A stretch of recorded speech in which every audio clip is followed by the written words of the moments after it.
All right, so we're on chapter 15.5, treatment of mental disorders. We're also looking at kind of the whole end of all of Psych 105. So we're going to kind of roll through this, and we're talking about, kind of the culmination, all the things we've talked about, like how do we actually help someone who's suffering? And that's the main point to me of psychology, right? How do we figure out how people behave? How do we figure out how they think? Right? And then when they're suffering because of some of those things, how do we help them not suffer? So we're going to talk about psychotherapy. And really, it's the treatment of psychological disorders that usually involves some sort of ongoing relationship between a therapist and a client. And so they can be brief, they can be long, depending on the modality. And it can be utilized for multiple disorders. So we're going to talk a little bit about that. So psychotherapy is for people that are seriously emotionally disturbed, right? We're talking about people that are really suffering, suicidal, self-harming, emotionally dysregulated, depressed, stuck with substance use at a level that is just unsustainable.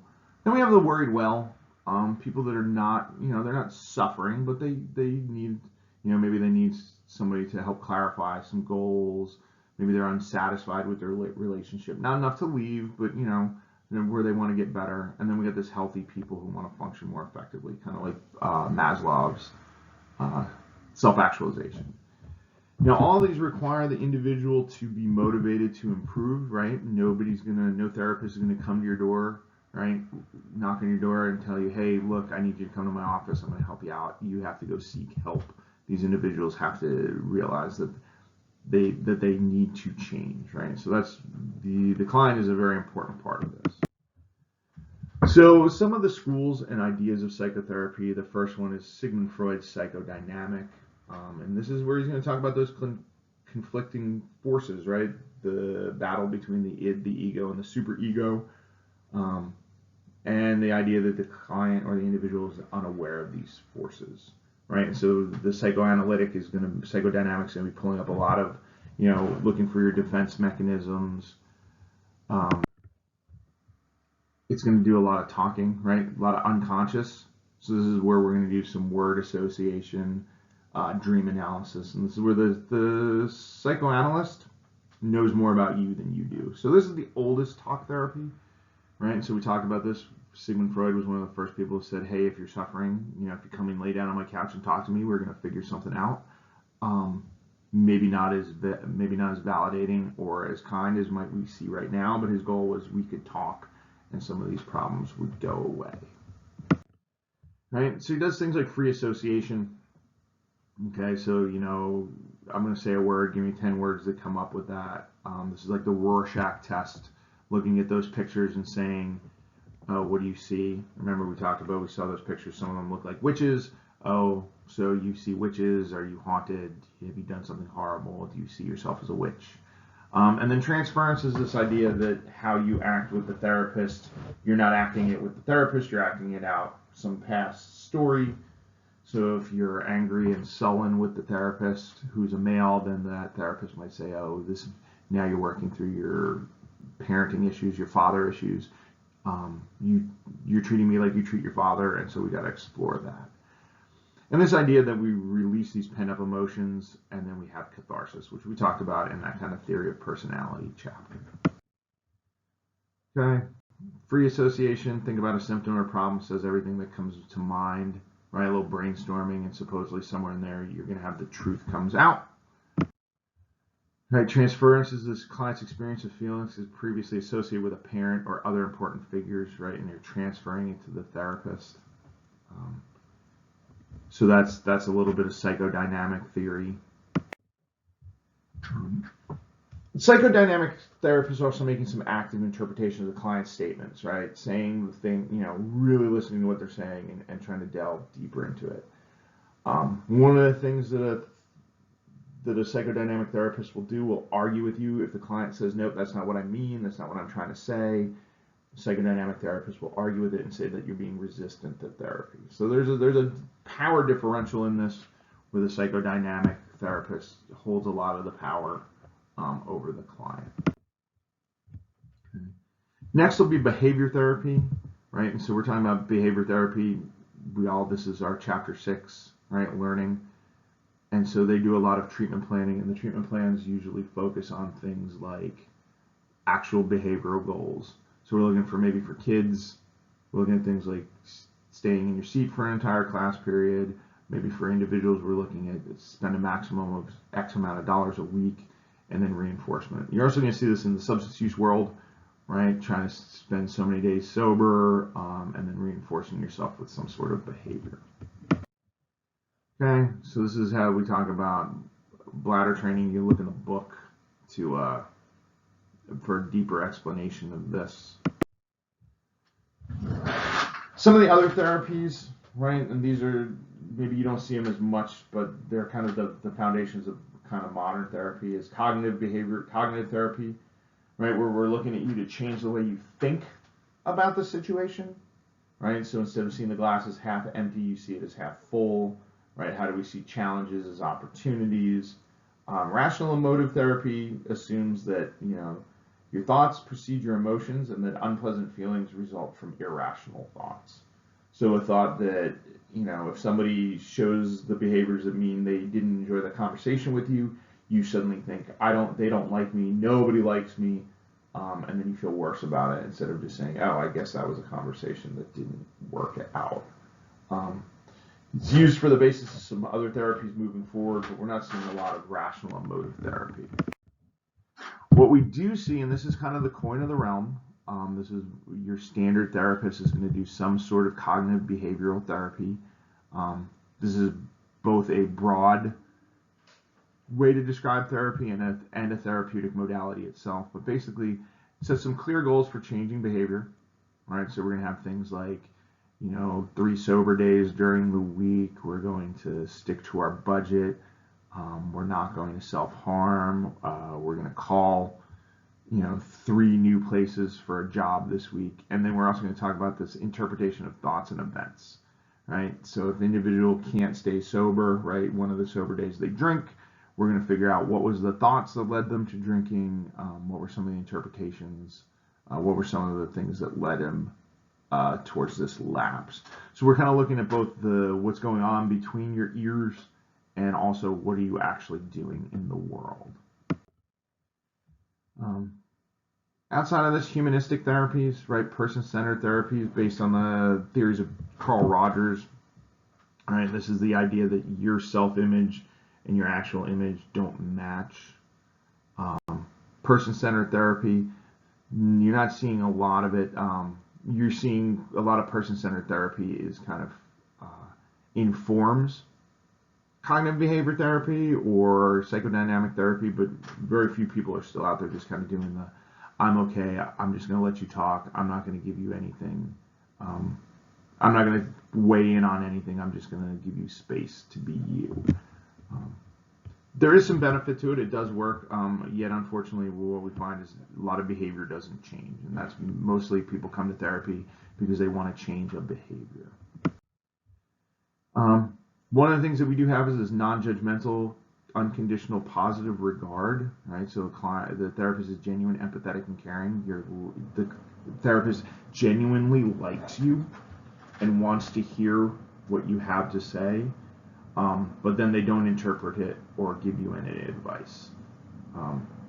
So it's a good place to feel heard, but then the client needs to really, really do the behavior change. All right, we're going to throw some of these, right? Therapist most likely to control thought. All right, I'm going to blow through these concept checks. All right, so psychodynamic would be some dream interpretation. Behavioral and cognitive behavioral, right? We want specific terms. What are we doing this for? Let's operationally define that, right? This would be person-centered, right? The client is viewed as essentially good and wishing to achieve full potential in life. This is where I get I'm going to push back on, just so you guys know, even your cognitive behavioral and your behavioral therapist will still have this idea that it's good and you want to achieve full potential. You just might need a little bit more clarification on how to do that. All right, some of these other things we're going to have is these family systems therapy, right? And this treats the person in the family context, because most of the time you are in some sort of family or group. right? So problems, a lot of problems are family problems. If you think about, you guys are not so far removed from living in the home with your parents, and so some of the problems that you had in your high school years could be also a result from what parents, either their problems or their reactions or relationships to you, the way they communicate. And so a family systems therapist would kind of say, hey, let's bring everybody in here and let's kind of work through these problems together, because mom, dad, and child, you're all not communicating in a way that lets the other person know what is the real issue here. And so you're going to see a lot of this. There's a lot of modalities that use this. It doesn't have to be family. You can do this at work. You can do this in a small group. You could do this with a group of really close friends if you really wanted to. As long as because we're looking at the relationships as a whole, not the individual. Other trends we're going to see is this eclectic therapist. This is the kind of therapist that takes a little bit of everything, and doesn't follow one single approach. What the data shows is that works pretty well for the worried well. It works pretty well for those trying to self-actualize. May not work as well for some of our more specific issues like emotion dysregulation, depression, suicide, anxiety. Brief therapy models, right? Therapist and client make a contract for a specific length of times or number of meetings and expectation and goals. You can see this with a lot of anxiety disorders, right? You can do this for basic phobias. Also trauma. A lot of trauma therapy, is based on this kind of short period of time. We're going to focus on a couple things. We're going to be done by 22 sessions at the latest. And so that allows, so it's not going on forever. Also, most therapy helps if there is a kind of an idea of when it begins and when it ends, because it manages to focus both the effort of the individual and the therapist. Group therapy. Group therapy, there's a couple groups. The way you can do it, there's some psychoeducational, which is kind of school-based, where you're learning the skills you need, kind of run by a group leader. Group therapy, as we're talking about here, is there's a therapist that kind of facilitates the meetings, but the clients themselves, the participants themselves, both share their thoughts and their feelings, and also they share their thoughts and feelings about other people's problems, and they kind of work together with the therapist moderating and helping. Self-help groups are similar. These are kind of what we talk about, like when you think about AA, Overeaters Anonymous, Narcotics Anonymous, Al-Anon, where it's basically there's no real therapist. It's not really therapy. It's a support group where people can talk and unwind and validate each other and find support and some sort of fellowship. All right, here, how do we know, right, how effective is psychotherapy? It depends, right? Some people begin to feel better without psychotherapy. Most of mental health issues kind of go in waves, especially when you're talking about things like mild and moderate depression, even some of the personality disorders, bipolar, things like that. You're going to see that there's going to be good periods and bad periods, and depending on how long they are, people will just feel better. A huge meta-analysis of looking at research kind of shows that most people improve after therapy regardless of time, regardless of modality of therapy, right? Just going to a therapist in and of itself can improve you. And we also have to be aware of the fact that it's quite possible that any research that didn't show that effect never got published, and so we're not really seeing it. But on average, most of the time, getting therapy, most people feel better. A report by Consumer Reports in the late 90s showed that most mental health treatment improves the well-being of clients, right? No one method stood out as best. What they did find is individuals going to couples counseling, that was the least effective, and their hypothesis was by the time people go to couples counseling, the problems are usually pretty far gone.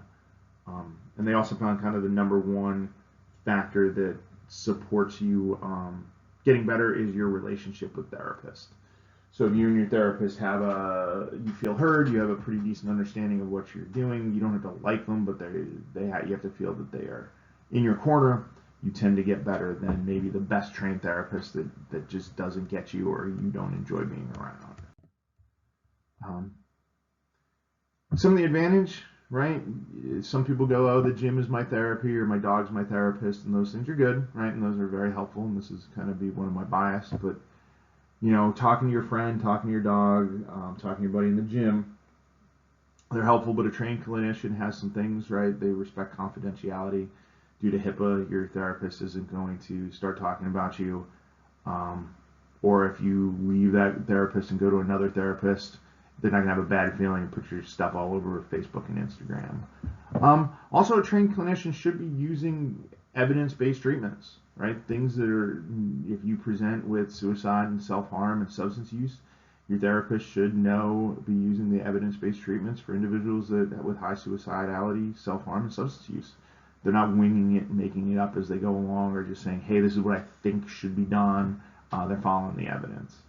And then a good clinician also has referrals, right? If they're not the person for you, they know who to send you to, right? And so I have this with my clients show up.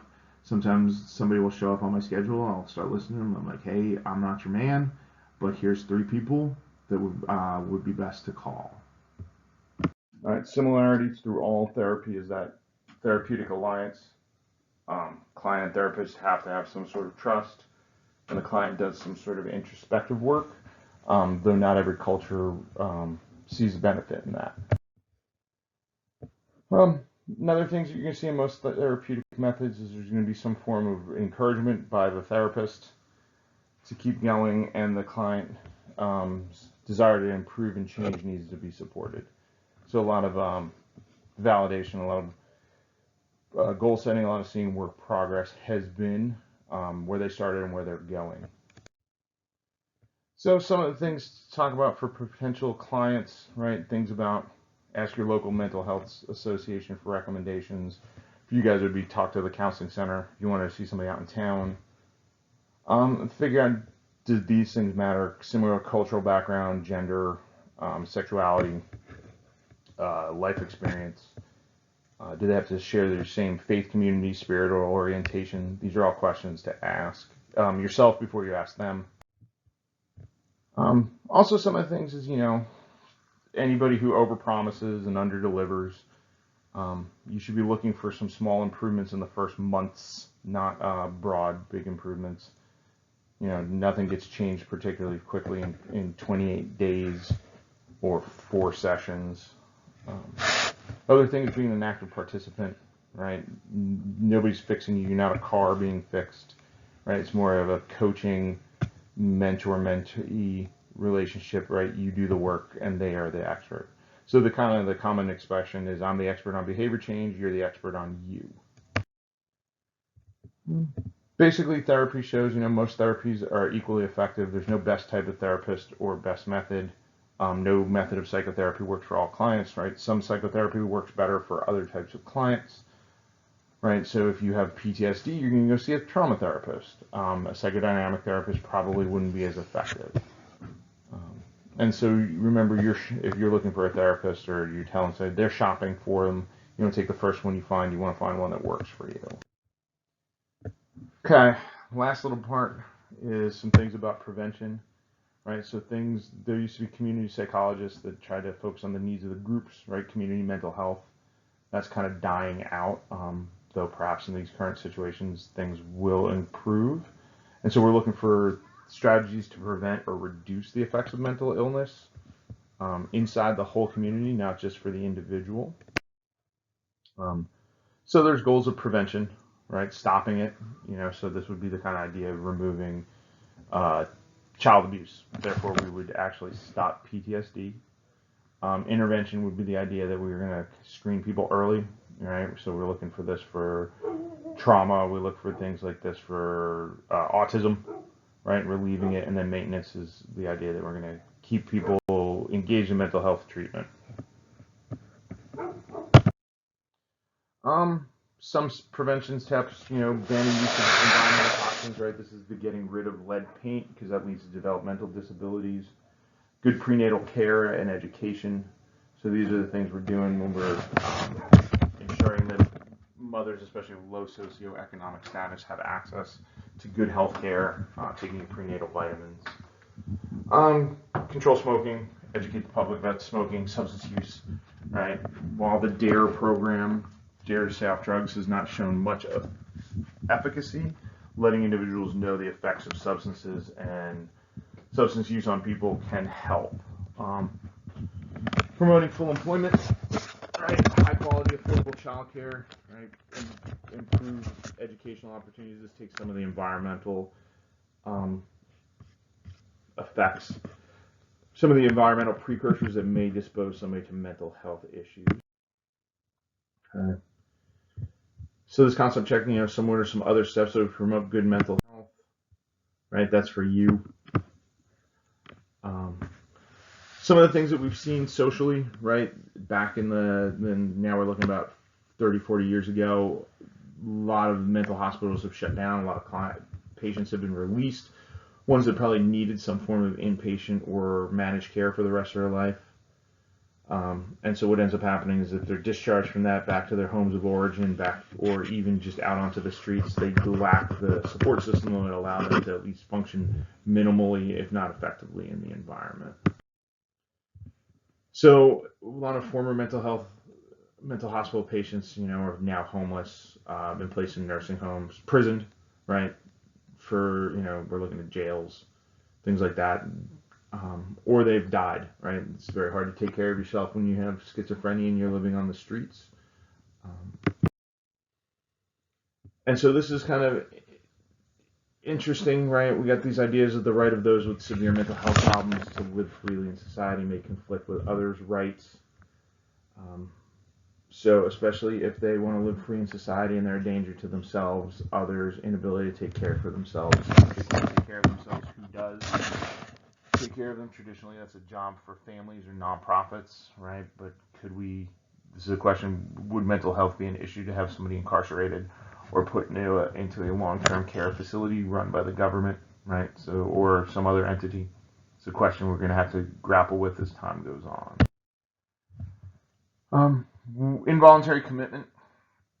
Involuntary commitment is a civil process. It's a legal process that allows the government or the local authorities to put somebody in a mental health hospital. And there's some potential problems over the past. Sometimes people are seriously mentally ill, don't realize they're sick, right? So that would be one reason that they wouldn't seek help. At times it's been abused to put difficult people out of the way. And it's difficult to determine who really needs it. So at this point in North Carolina, really, you're only going to be involuntarily committed for suicidal thinking, right? And some substance use that might lead to death. So really, it's a matter of life or death, and then you're going to stay for a short period of time here in North Carolina. Voluntary commitment usually requires some trained professional. You can't go and swear something in. Maybe a close relative, but a lot of times a actual clinician needs to go down to the county courthouse, talk to the magistrate, and they'll take out papers which the police will serve. The patient still has some control. They can refuse some things even after commitment, right? So they may be unwilling to take their meds, things like that. All right. Also involved in treatment, we have this thing called the duty to protect, which falls on the clinician. Based on the Tarasoff case. Tarasoff was a woman, an individual who was killed by her boyfriend. Her boyfriend had told his therapist, that he was planning on these things, that he, he wanted to physically hurt her. The lawyer or the therapist wasn't required to warn the actual person that was going to, in this case, it would be Miss Tarasoff. Though they did try to warn the police, they did try to do what they could to make sure this woman was protected. But what ended up happening is a couple months after her and the client broke up, the client ended up going to her house and killing her. So we came up with the Tarasoff case, which now says if a client expresses harmful intent towards an identified individual or group, the duty exists for the client to report to the appropriate authorities to make sure that person is safe.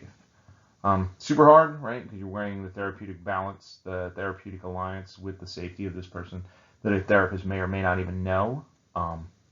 It's very hard to judge dangerousness. And a breach of confidentiality is not only is a breach of the client's rights, it's also therapy. It could be therapy destroying. Right? But this is where the greater good, the good of the public, takes precedence over the good of the client. The insanity defense is a legal defense, right? So it has nothing to do with psychology. It just basically comes out of the court. And so this is the idea: did the client know the difference between right or wrong at that moment? And so this is more of a judicial thing. You may find this is where you can have some experts come on and say, right, this person did know, this person did not, depending on their point of view. McNaughton rule was basically to be judged insane, you must be so disordered that you don't understand what you have done. Right? Some legal authorities feel it's too narrow and rigid. It makes the bar for the insanity defense pretty high. The insanity defense, really less than 1% of accused felons plead insanity. It's super rare. You don't see it very often. Maybe high profile, a lot of high profile stuff, but your standard person is not going to claim that. And if you're found not guilty by reason of insanity, you're going to go to some sort of forensic facility, right? Place is kind of a mix between a mental institution and a prison. And a lot of times you could be there longer than your jail sentence would have been. All right, so we talked about some scientific, social, and ethical dimensions, right? And so even if you don't choose to do psychology, and probably many you won't, the idea would still be these are these kind of ethical and legal and social aspects of mental illness, because all of us are going to suffer, right? We talked about in the beginning, about 50% of us are going to feel some sort of clinical mental illness, either depression or anxiety, during the course of our lives. In the event that we're exposed to something, we may have PTSD. And so we want to be able to be an informed consumer and also help those that are close to us make good choices about getting mental health.